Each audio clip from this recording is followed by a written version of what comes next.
Kumustahin po natin ang sitwasyon sa ilang bahagi ng bansa kasunod ng magnitude 6.9 na lindol sa Cebu, pati ang hagupit ng bagyong Paulo. Makakapanayan po natin sa Assistant Secretary Bernardo Rafaelito Alejandro de Fort, ng Civil Defense Deputy Administrator po for Administration. Magandang umaga po. Yes, Igan. Magandang umaga. Good morning po. Ilan na po yung huling bilang ng mga nasawi dahil sa lindol sa Cebu, pati na ho yung sugatan?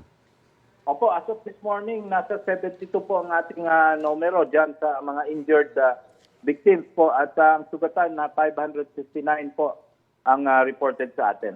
Opo. May mga napapaulit pa bang nawawala po, Asek? Wala pong reported missing sa atin.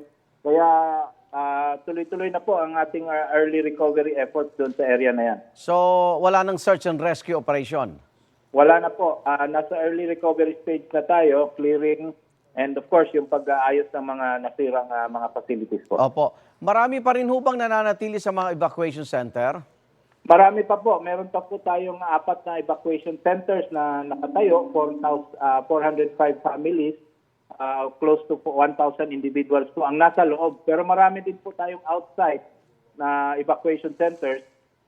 Nasa 7,000 na families po yan. Ito po yung mga naninirahan lang sa labas ng bahay, sa mga open spaces, dahil malakas pa po ang mga aftershocks doon. Yung mga wala na hong mababalik ang bahay dahil nasira na po, anong plano?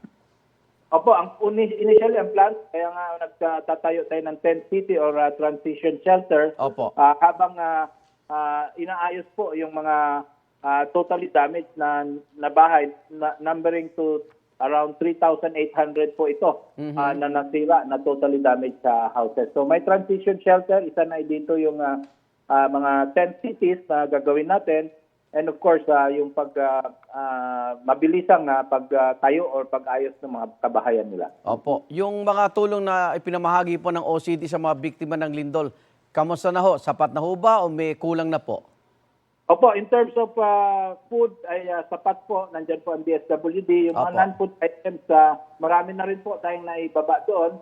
At tuloy-tuloy naman ang pagbibigay or pagdala natin ng mga relief items doon. So nasa 94 million na po worth of assistance ang naibigay natin doon sa area na po. Asek Alejandro, lipat tayo sa bagyong Paulo. May napaulat bang nasawi o kaya nasaktan dito? Ay, wala po.